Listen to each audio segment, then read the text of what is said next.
My friends, when you and I come together in an atmosphere of spiritual inquiry, it is always with the hope that something deeper than words will take place. For words themselves have no power. Thoughts have no power. The human mind, with all its noise and activity, cannot lead you into the peace, the harmony, the healing, or the abundance you have been seeking. And it is precisely this misunderstanding that has caused so much disappointment on the spiritual path. You see, for generations, we have believed that the mind is the instrument by which life is changed. We have been told that if we think rightly, speak affirmations, hold the correct images, or discipline the mind sufficiently, we will reach spiritual fulfillment. But I say to you, that which begins in the human mind remains bound to the human mind, and the human mind is never the creator, it is never the source.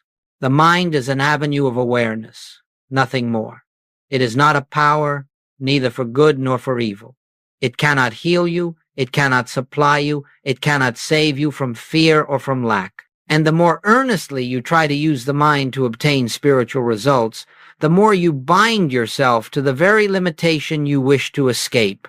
Now, I know that many have turned to mental practices with sincerity and devotion. Many have repeated affirmations, visualized outcomes, denied appearances, and attempted to manipulate thought. Some have had temporary results, yes, but temporary results are not spiritual law. Temporary results are not the revelation of God. They are merely the shifting of shadows on the screen of consciousness, while the light behind the screen remains untouched. And so I invite you now to consider something very gently, very quietly. If the mind is not the creative center, if the mind cannot bring forth harmony, then what is the purpose of all this mental labor we have been doing? Why are we weary? Why have we pushed and strained and affirmed and denied and still found ourselves standing in the same place, with the same fears, the same doubts, the same sense of separation? It is because you have been trying to reach the infinite with a finite instrument. You have been trying to touch the eternal with that which passes away. You have attempted to use the intellect to reach what can only be known in the depths of the soul. All spiritual truth begins with this recognition.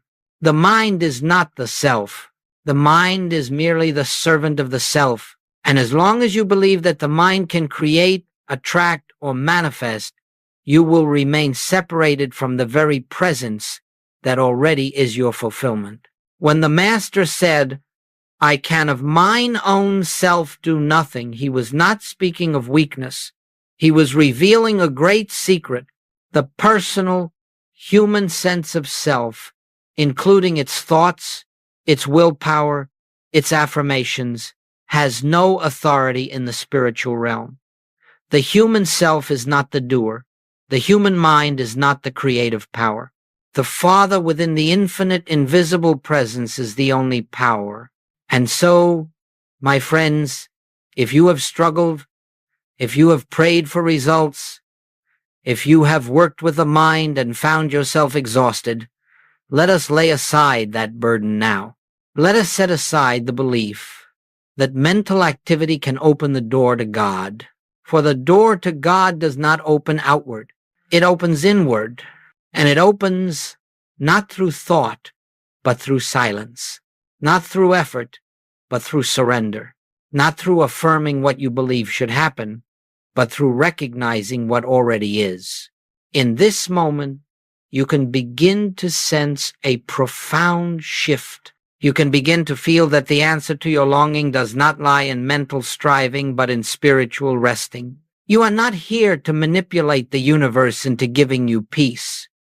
You are here to awaken to the truth that peace is already the nature of your being. You have not been seeking too little. You have been seeking in the wrong place. And so, as we begin this journey together, let us understand clearly. Mental techniques cannot give you what you seek, because what you seek is not a mental condition. It is a spiritual realization. It is the recognition of the presence that lives you, moves you, sustains you, and expresses as your very being. It is to this presence that we now turn, not with thought, but with awareness, not with effort, but with receptivity, not with desire, but with recognition.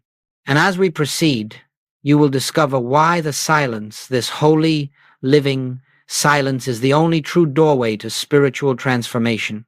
My friends, as we proceed on this path of spiritual discovery, we must look honestly, tenderly, and without judgment upon the efforts that so many have made in their search for freedom. For I have met thousands throughout the years, students, seekers, sincere individuals who have labored with the mind until they were weary, exhausted, discouraged.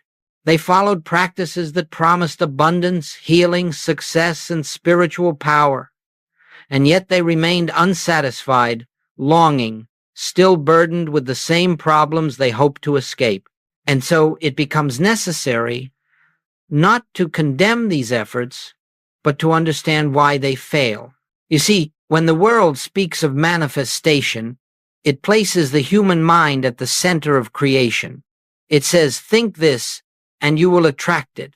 Visualize this, and it must appear. Affirm this, and the universe will obey. But all such teaching begins with a false premise: the belief that the mind is a creative force capable of shaping the spiritual universe. If you examine this practice honestly, you will see why it leads to exhaustion.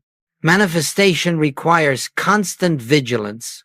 You must watch your thoughts, correct your thinking, rebuild your images, guard against negativity, push away fear, maintain a mental picture at all times. Such a life quickly becomes a strain, because the mind is a restless instrument. It cannot hold one idea without losing another. It cannot remain fixed on the absolute while wrestling with the appearances of the world. And so the individual becomes divided, torn between the effort to maintain a mental state and the fear that one wrong thought will undo everything. Can you see the impossibility of it? You are trying to lift yourself by your own bootstraps, trying to use the human self to transcend the human self. You are asking the mind to give you what only spirit can give. And in your earnest striving, you unknowingly deepen your sense of separation. Mental manifestation fails for another reason. It keeps you turned outward, always reaching for a condition, a result, an improvement in the picture of life. It persuades you that your good lies in something external: money, relationships, opportunity, health, and that you must work for it, pray for it, or mentally attract it. But Goldsmith's revelation, the revelation of the mystic path, declares that all good is already within you, not as a thought, not as a desire, but as the living presence of God that constitutes your very being. Think for a moment. If harmony is the nature of God, if love is the nature of God, if abundance, peace, and life itself are the qualities of the infinite, how could you, by mental effort, add anything to that which already is?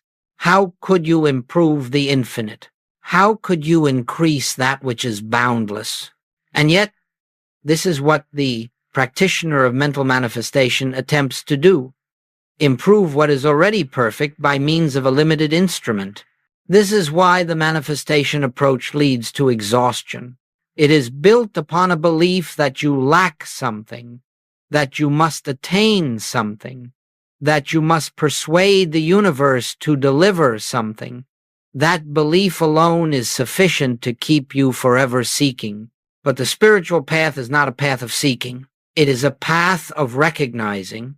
The moment you believe you must attract abundance, you have denied the spiritual fact that abundance is already the expression of your being. The moment you try to mentally create healing, you have accepted the lie that the I of you can be sick.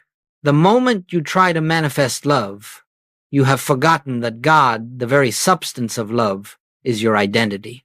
And so this mental approach becomes a circle without end. One desire fulfilled is followed by another. One demonstration is pursued by the next. One fear overcome is replaced by a new fear. One success brings a greater anxiety of losing it. There is no rest there. There is no peace there. There is only striving. And gradually, the seeker becomes spiritually fatigued. They grow tired of fixing life, tired of watching their thoughts, tired of maintaining affirmations, tired of trying to force the universe to respond. This exhaustion is not a failure. It is a turning point. For when the mind has reached its limit, when the individual has done everything they know to do and finds no lasting freedom, only then are they ready to hear the quiet whisper, "Cease your striving. The Father within doeth the works." Here, the spiritual journey truly begins. Not where we manifest something, but where we relinquish all attempts to make life conform to our desires. Not where we use God as a helper, but where we awaken to God as our very self. Not where we shape reality with thought, but where we rest in the reality that already is. And so, the rise of spiritual exhaustion is not a tragedy, it is a blessing. It is the moment when the seeker discovers that the mind cannot lead them further. It is the doorway through which one steps into the vast and silent kingdom within the kingdom where all true transformation unfolds without effort. This is the great turning point of the path, and it prepares us for the deepest truth of all. My friends, there comes a moment on the spiritual path when the seeker, having exhausted all mental effort, begins to sense a stillness that was not previously noticed. It does not announce itself. It does not demand attention. It is simply there, quiet, unchanging, ever-present, waiting for recognition. This stillness is not the silence of inactivity. It is not the absence of sound, nor the quiet between thoughts. It is the silence of being itself, the living, breathing presence that exists beneath every appearance, beneath every condition, beneath every thought and emotion. It is in this sacred silence that all true healing takes place. You see, the spiritual universe is not composed of matter, nor of thoughts, nor of human beliefs. It is composed of spirit, pure, infinite, indivisible, and the activity of spirit is not noisy. It does not rush, nor struggle, nor strain. It unfolds gently, without effort, without resistance, without conflict. This inner realm, this silent dimension, is the place where the presence of God is tangibly experienced, not as an idea, not as theology, but as the very essence of one's being. It is here that the human sense of life fades, and the spiritual reality of life reveals itself. But you cannot come into this silence by trying. Trying is of the mind. Trying is movement, activity, pursuit. Silence is already here. It is the ground of your being. It is the nature of the I that you truly are. When we speak of healing, whether physical, emotional, financial, or relational, understand that healing does not occur because we have corrected a condition. Healing occurs because we have touched, even if only for a moment, this silent dimension of being, where there is no condition to correct. In that realm, there is only God. And where God is consciously realized, discord cannot exist. This is the reason why the great mystics could sit quietly in the presence of disease and behold harmony. They were not looking at the appearance. They were beholding the invisible reality behind the appearance. They knew that the picture on the screen, whether pain, lack, or fear, was not the truth of being. The truth resided in the silence. And so, healing is never a change of the outer picture. It is a shift in consciousness. It is the moment when the personal sense of I, the frightened, striving, limited self, dissolves into the realization that I is God in expression. When that recognition dawns, even faintly, healing is inevitable. This silent dimension is not far away. It is not hidden behind years of practice or layers of discipline. It is closer than breath. It is the awareness in which all thoughts arise, the background of every moment. It is the presence that knows your need before you speak it, because it is the very life living as you. To enter this sacred space, you do not push thoughts away, nor do you try to purify the mind. You simply turn toward the silence within, as gently as one would turn toward a friend. And in that turning, something shifts. You sense a peace that has no cause, a stillness that is not dependent on circumstances, a presence that does not come and go. This presence is the Father within. This silence is the activity of God.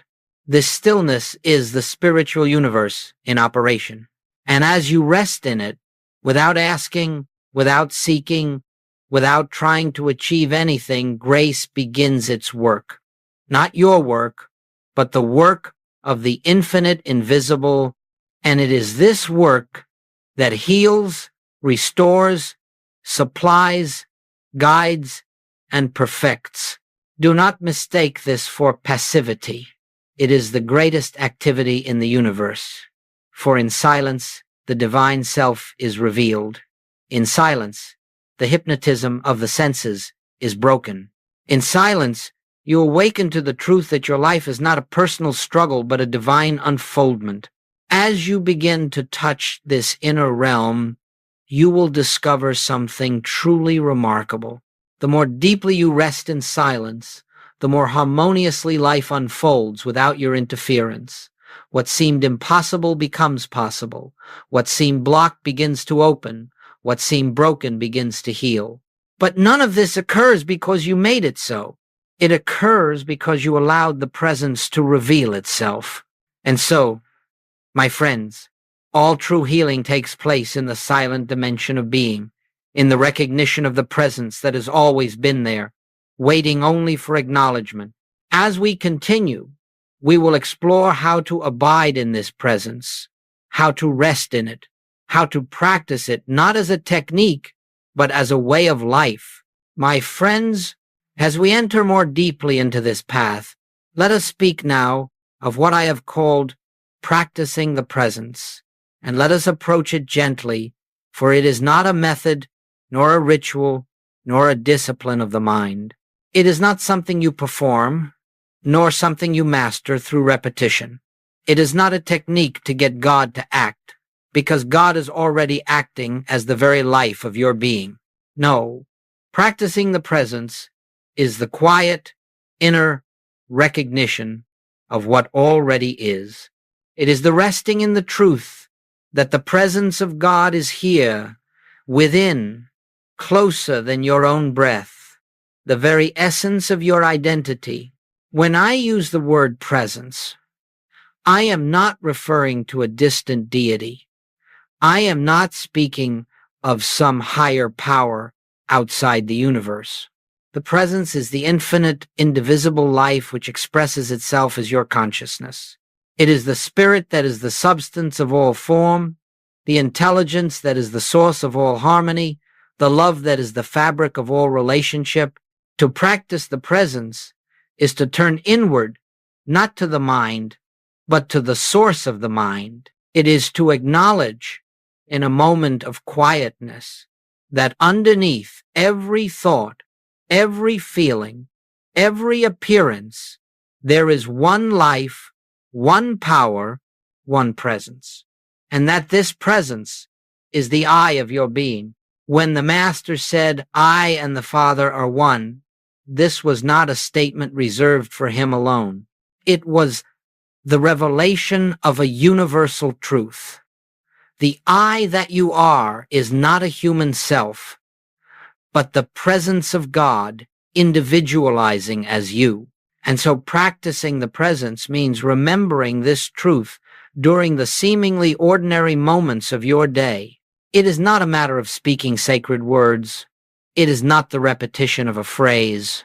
It is simply a turning, a gentle, inward shift in which you acknowledge the presence is here. God is the life of me. The I that I am is the infinite invisible.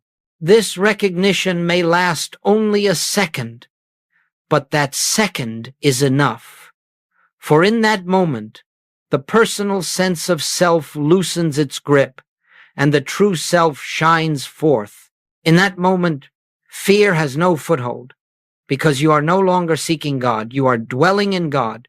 You are abiding in the realization of oneness. To practice the presence does not require withdrawing from the world. It does not require long hours of meditation or isolation. It requires only the willingness to pause inwardly and step out of the belief that you are a personal mind operating in a material universe. Think of it this way. The presence is always here, but we are seldom attentive to it. We are absorbed in activity, thought, emotion, reaction. Practicing the presence is the act of remembering what is true behind all these appearances. Perhaps you are driving. A moment arises, be still. Perhaps you are preparing your meal. A moment arises, turn inward. Perhaps you are speaking with another. A moment arises, remember the presence, shining as both of you. These moments, though brief, accumulate. They soften the ego. They dissolve fear. They lift consciousness out of its human sense and into the intuitive knowing of the infinite. And gradually you discover that the presence is not something you visit, it becomes the atmosphere in which you live. Now, I must tell you something important. If you try to practice the presence to change a condition, you have missed the essence. The presence is not a tool for solving problems. It is the truth of your being. And as you know this truth, the problems dissolve not because you changed them, but because you ceased believing in their power. In a moment of silent recognition, the veil of the personal self thins. You sense a peace that has no cause. You feel a warmth that is not emotional but spiritual. You recognize a life living itself through you. And in that recognition, the spiritual law takes over. You do not have to make the presence do anything. You do not have to coax it, guide it, or instruct it. It knows its own business. It is harmony. It is abundance. It is health. It is peace. Your part is only to recognize it, to acknowledge it, to rest in it, to dwell silently in the assurance that the presence goes before me, the presence accompanies me, and the presence is the essence of all that concerns me. This is the true meaning of practicing the presence. Not activity, but awareness. Not effort, but surrender. Not seeking God, but knowing that God is the very life that is living you. As we continue, you will see how this simple recognition becomes the most powerful force in your experience, changing not only the inward state but the outward expression of your life. My friends, when we speak of the activity of the silence, this inner resting in the presence, you may wonder, how is it that simple awareness, without effort, without intention, can transform the outer circumstances of my life? And the answer is this. The outer world is not a cause, but an effect. It is not the source of your experience, but the expression of your state of consciousness.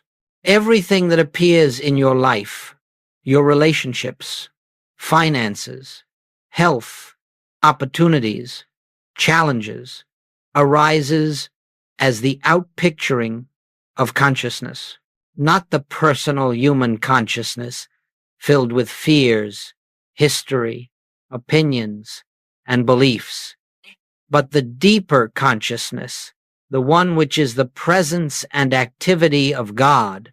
You see, We have long believed that we must change the outer picture in order to attain harmony. We try to fix the body, correct the finances, improve our relationships, and arrange the world to fit our expectations. But the spiritual path reveals that all such efforts are in vain. The outer picture is nothing more than a shadow. It has no substance of its own. And no matter how you struggle to rearrange that shadow, it continues to reflect the consciousness behind it. This is why practicing the presence becomes the most powerful work you can do, because it shifts consciousness itself. And when consciousness shifts, the picture must shift also, without strain, without force, without manipulation. Consider for a moment a simple illustration. When the sun rises, darkness does not resist. It does not argue. It does not fight for survival. It vanishes simply because light reveals itself. So it is with the presence. Fear dissolves in the presence, not because you chase it away, but because the light of truth renders it powerless. Lack dissolves not because you acquire more things, but because you awaken to the fact that abundance is the nature of God and God is the substance of your being. Illness dissolves not because you treat the body, but because you come into contact with the life that cannot be sick. All spiritual healing is the revelation of what already is, not the creation of something new. And this revelation occurs only in silence. Now, let us go deeper. The silent practice rewrites your reality because it removes the false sense of I, the personal ego that believes it must manage life. When you enter the silence, even briefly, the personal I begins to fade. In its place, the spiritual I God, expressing as your very self, comes to the foreground.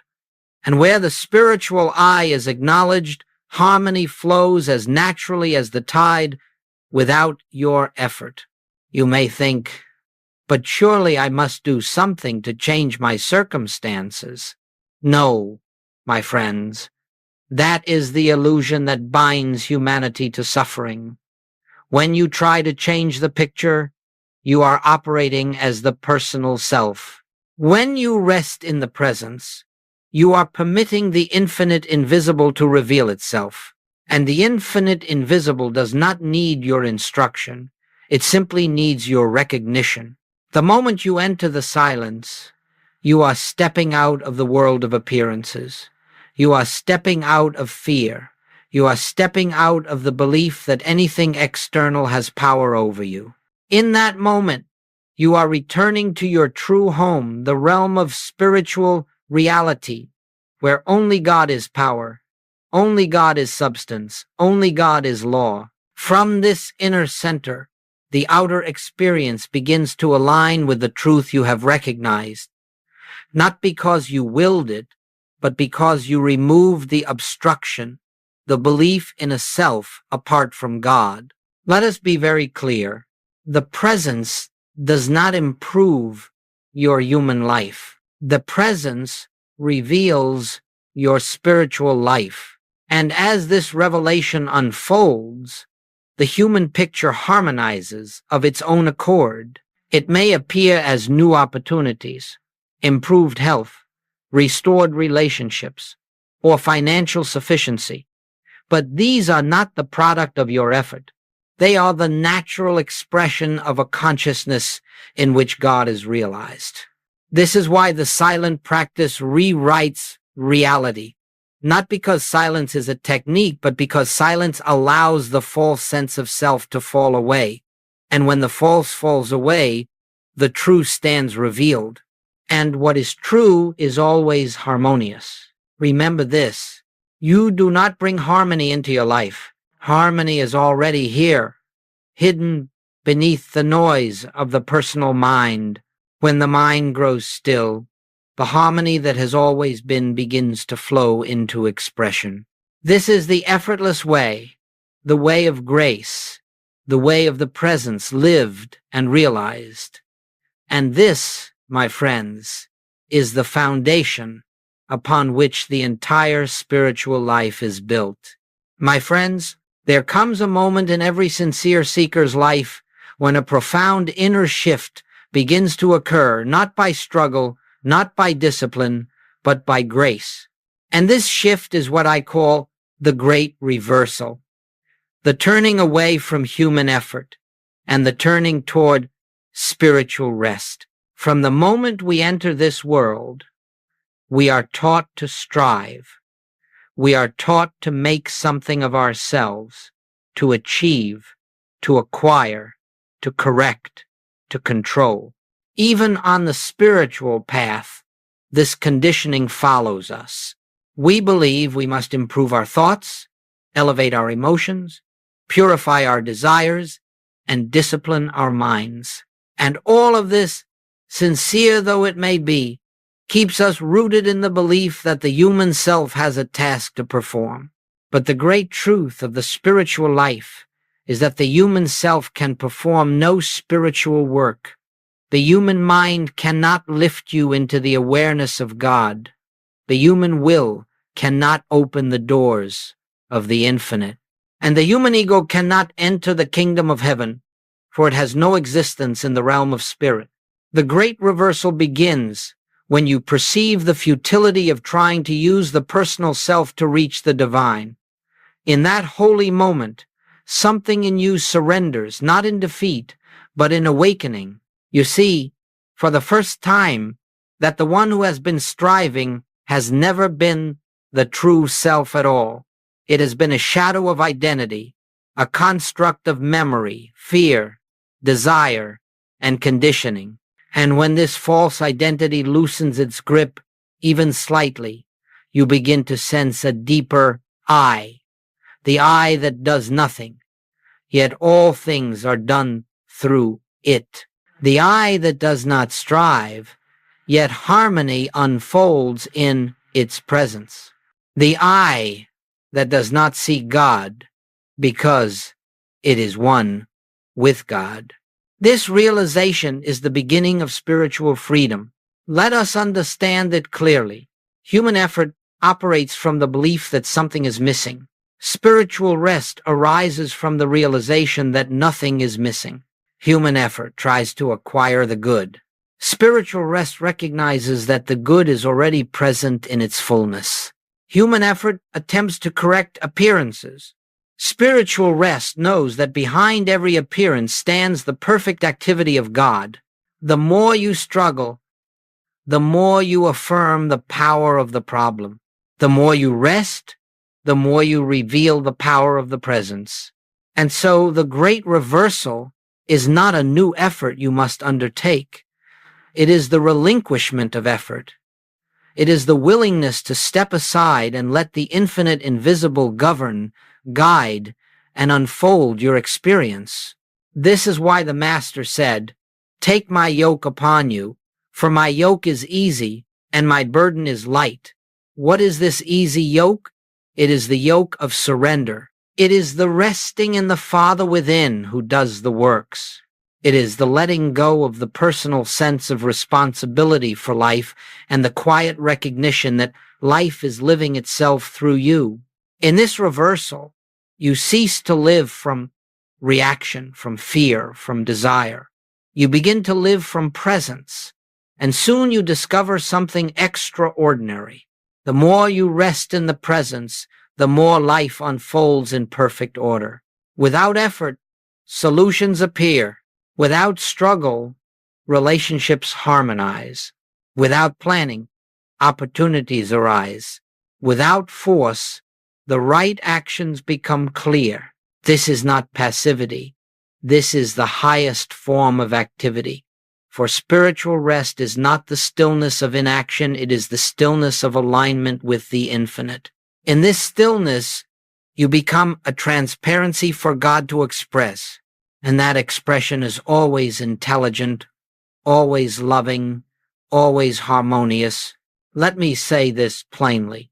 When the great reversal occurs within you, you do not become inactive. You become non-reactive. You do not withdraw from life.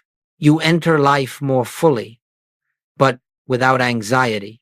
You do not stop acting. You stop acting from fear and begin acting from grace.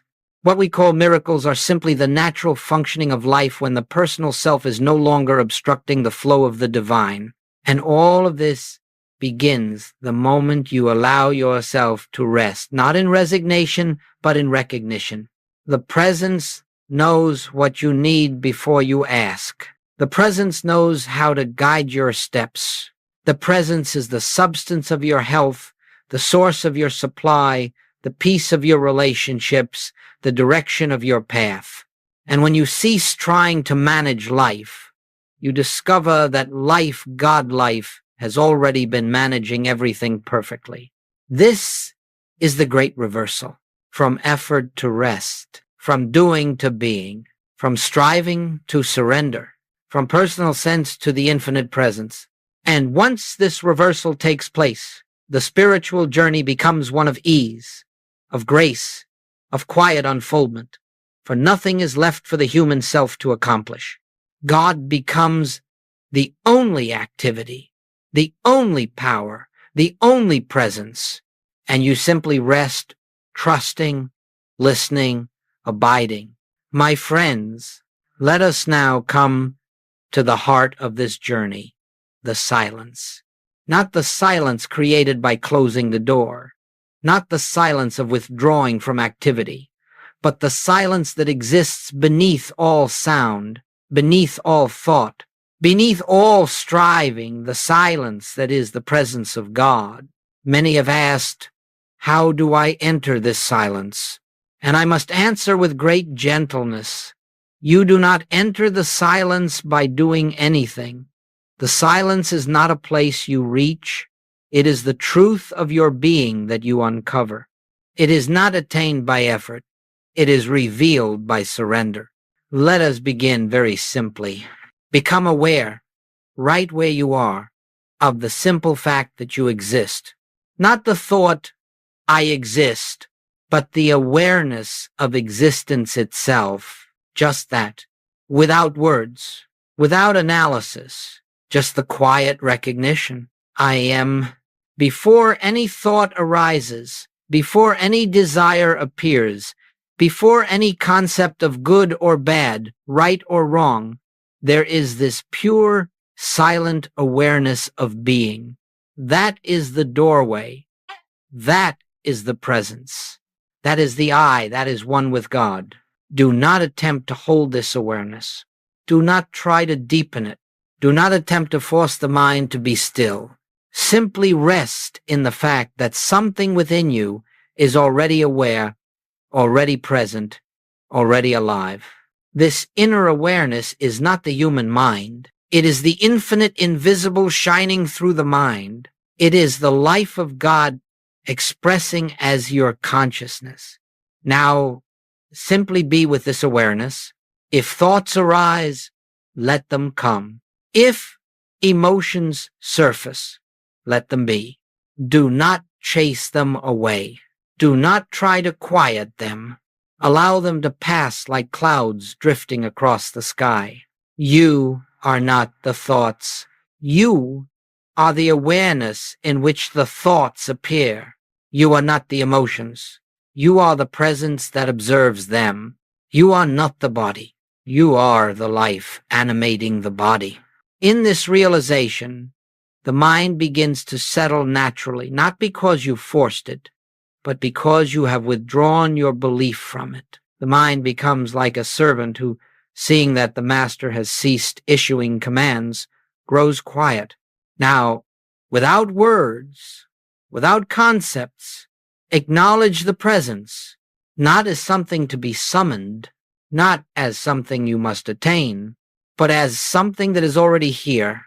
Perhaps you sense a softening around the heart. Perhaps you sense a spaciousness within the mind. Perhaps you sense nothing at all. Do not measure the experience. Do not try to judge it. The presence is not an emotion. It is not a sensation. It is not an experience you feel. It is the truth of your being. Sit in this inner posture of receptivity, even if only for a few breaths. Let the presence reveal itself. Let the silence speak its own message, for the still small voice of God is not heard with the ears, nor grasped by the intellect. It is sensed as a gentle assurance, a quiet knowing, a peace that is not of this world. This, my friends, is entering the silence. It is not a meditation technique. It is not a spiritual exercise.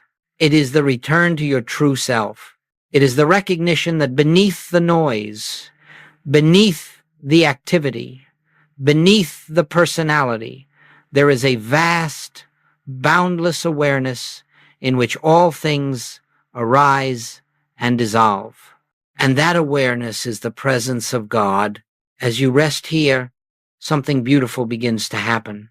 The personal self loosens, the mind unburdens, the heart opens, fear begins to melt, and you feel, not emotionally, but spiritually, a sense that everything is already all right. For in the silence, you come face to face with reality, not the reality of appearances, but the reality of being, not the reality of problems, but the reality of presence, not the reality of effort, but the reality of grace. If you remain here only a moment, you have touched eternity. If you return here daily, your life will be transformed not by your doing, but by the activity of the infinite taking place within you. Let this be understood clearly.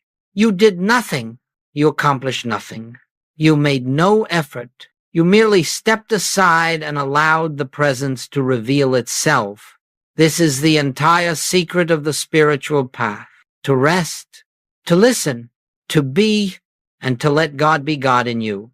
My friends, as you begin to taste the silence, even briefly, you will notice something remarkable. The silence does not stay in the meditation chair. It follows you. It accompanies you into the day. It permeates the ordinary moments, the simple tasks, the conversations, the relationships, the work you do quietly, invisibly, like the fragrance of a flower. And soon you discover that spiritual realization is not confined to sacred moments. It becomes the very atmosphere in which you live. This is what it means to live the truth. Living the truth is not a matter of repeating statements or applying principles or carrying spiritual ideas into your activities. It is not a practice of forcing yourself to stay positive or to deny the negative. Living the truth means abiding in the awareness of the presence behind all appearances. It means remembering, again and again, that the I which lives your life is not the personal sense of self, but the infinite invisible, the presence of God made manifest as you. Let us see how this unfolds in the practical moments of life. Suppose you face a challenge at work, a difficult decision, or a situation laden with pressure. The human tendency is to react, to analyze, to worry, to predict outcomes. But when you are living from the silence, there arises a pause, a moment of turning inward, a moment in which the presence is acknowledged, even if silently. The presence goes before me. The presence is my intelligence. The presence is the action taking place here. And in that moment, fear loses its momentum. Confusion begins to dissolve. You find yourself guided not by reasoning or calculation, but by an intuitive clarity that comes from a deeper place than thought. The decision you make carries the imprint of grace, not strain. Or perhaps you are dealing with another person, someone who irritates you, or challenges you, or misunderstands you. The human self reacts. I am hurt. I am angry. I am offended. But when you are living the truth, a different realization arises. The presence that I am is the same presence appearing as this individual. The Christ of me beholds the Christ of them, and in that recognition, judgment falls away, compassion arises naturally, And often, without a word, the relationship begins to shift. This is not because you changed the other person. It is because you ceased reacting from the personal self and allowed the presence to see through you. Let us look at health. When symptoms arise, the human reflex is to identify the body as the self. I am sick, I am in pain, I am weak. But when you are living the truth, there is another awareness beneath the surface. The I that I am cannot be sick. The I that I am is spirit, whole and complete. The symptoms may appear, but they are not the truth of my being. You do not deny the appearance. You simply refuse to identify with it. You rest in the presence. And in that resting, healing begins, not necessarily because the body changes in that moment, but because your consciousness has shifted from the mortal sense to the spiritual fact. And where the spiritual fact is acknowledged, harmony follows. Look also at supply. The world teaches that supply comes from jobs, investments, people, or outer conditions. But when you live from the silence, you begin to see that supply is not something that flows toward you from the outside. Supply flows from the withinness of your being. It is the expression of the infinite source that is the I of you. When you rest in this truth, fear of loss begins to fade. Anxiety about the future loosens. You make decisions not from desperation, but from the calm assurance that the presence is your sufficiency in all things. And often, supply comes through channels you could never have imagined, not because you struggled, but because you trusted. Living the truth also transforms your sense of purpose. You no longer ask, what should I do with my life? Instead, you ask, what is the presence unfolding here? You cease trying to manufacture meaning and begin allowing meaning to reveal itself. You stop planning your life on the basis of personal ambition and begin letting the infinite express its purpose through you. And so your actions become more inspired, more harmonious, more aligned with the rhythm of spirit. You find yourself in the right place at the right time, meeting the right people, doing the right work, not because you arranged it, but because the presence opened the way. This is the effortless life. Not a life without activity, no, but a life without strain. Not a life without problems, but a life in which problems do not frighten you. Not a life without responsibility, but a life in which responsibility is met with grace, not anxiety. When you live from the silence, you discover that the presence is not something you visit from time to time. It becomes the center from which you live. It guides your steps, fills your words, inspires your actions, and sustains your peace. And gradually, the old sense of life as struggle, life as fear, life as effort falls away. You awaken each morning not to a day of tasks, but to a day of unfoldment. You walk through each moment not as a personal self, but as the transparency through which God expresses. You rest each night in the assurance that the presence has lived your day and will live your tomorrow. This is living the truth. This is the fruit of silence. This is the life that unfolds when you surrender the personal self and let the presence be the doer. My friends, as we come to the close of this journey together, let us gather everything we have seen, everything we have touched, into a single realization. There is only one presence. There is only one power. There is only one life. And that one is the I of your being. From the beginning of this path, you may have believed that you were seeking something outside yourself, seeking peace, seeking healing, seeking God. But as you have traveled inward, as you have entered the silence, as you have surrendered the personal sense of self, you have discovered that the very one you sought has always been the one who was seeking. The God you prayed to, the source you longed for, the love you reached toward was the very essence of your being. The spiritual journey is not a journey of becoming. It is a journey of remembering.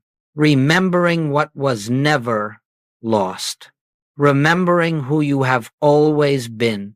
Remembering the presence that has lived your every breath, guided your every step, sustained your every moment. You are not returning to God. You are awakening to the truth that you never left. Let us reflect quietly now. Every attempt to heal yourself, every effort to improve your condition, every struggle to reach for something more, all of these arose from the belief that you were separate from the infinite. But now you understand. Separation was the dream.